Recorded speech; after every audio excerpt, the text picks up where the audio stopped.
Kalau kita lihat orang-orang Afrika, begitu juga orang Red Indian, betul ya? Mesti. Kadang-kadang bukan dalam bentuk ini saja, dalam bentuk jenis-jenis bulu tertentu pada topi mereka. Berdasarkan hakikat di atas, maka apapun barangan yang digantung untuk salah satu dari dua tujuan di atas, maka dapat digolongkan sebagai tamimah. Apakah ia tali, benang, kayu, daun-daunan, logam dan lain-lain, selagi tujuan ia melakukan agar ia boleh terhindar dari keburukan, sama ada keburukan itu sudah menimpanya atau diperkirakan akan menimpanya. Sebab yang menjadi kayu pengukur sesuatu adalah hakikat sesuatu, bukan terletak pada nama-namanya atau pada istilah. Ini sesuai dengan kaedah dalam ilmu usul. Tolong ikut. Al-ibrah bil haqaiq la bil asma. Yang menjadi ukuran adalah hakikat sesuatu, bukan pada nama-namanya. Oleh itu, sebagaimana setiap minuman yang memabukkan adalah haram hukumnya, apakah ia dibuat dari perahan anggur atau selain dari anggur, atau apapun nama minuman tersebut, maka demikian jugalah halnya dengan tamimah atau tangkau. Jadi yang jadi ukuran haram itu, jika minuman itu apa tadi Bu? Memabukkan. Dinamakan Pepsi Cola ke, tetap haram. Dinamakan 7up ke, tetap haram. Apapun namanya, tak mustahab. Yang jadi ukuran hakikatnya, apa dia sebenarnya. Hatta dari perahan, umpamanya perahan durian, perahan dulu-dulu yang apa itu, yang memabukkan dulunya dari anggur sahaja. Ini tidak bermakna hanya perahan anggur yang diperam itu saja. Perahan yang lain boleh tak? Hatta tapai itu sendiri, bila sampai masa-masa tertentu yang boleh mengakibatkan mabuk orang yang minum, tetap haram walaupun dari tapai. Ini yang Ustaz maksudkan, tak kira apa namanya. Ya.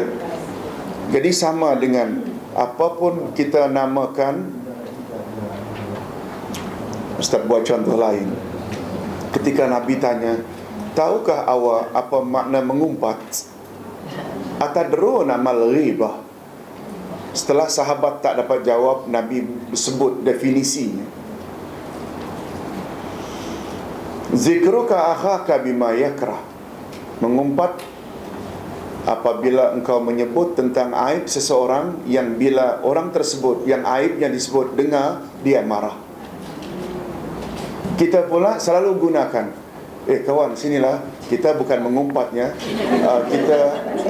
saya hanya hendak cerita hal dia, kita bukan mengumpat ya. Lalu dia ceritalah. Bila orang yang diceritakan marah, apa yang kita cerita, mengumpat tak? Walaupun dia kata cakap hal.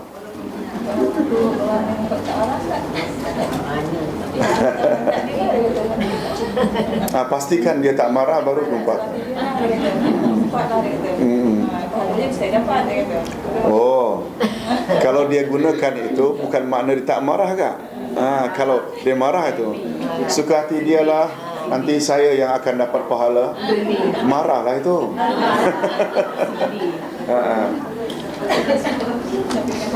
Ustaz lebih cenderung komen itu, macam mana kita nak tutup mulut dia, dia nak cakap, macam mana kita nak halang, cakaplah, nanti saya akan dapat. Itu ada nada marah itu, dia ada nada dia tak suka disebut sebenarnya, tapi dia tak berupaya untuk menghalang. Baik, dalil-dalil pengharaman tangkal dari Al-Quran. Ini ibu-ibu, pesan Ustaz dalam urusan agama,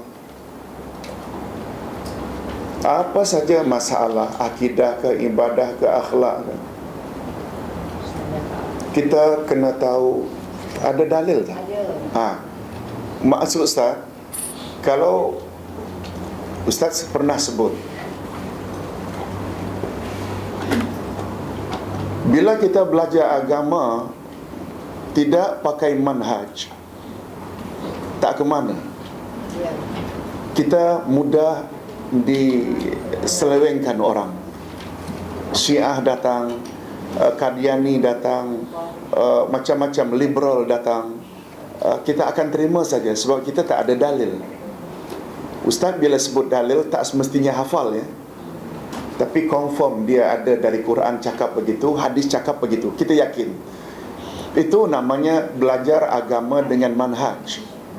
Manhaj, tahu ibu-ibu maknanya? Ya. Ada metod, ada metodologi, ada sistem, ada silabus, ada kurikulum. Itu semua makna manhaj.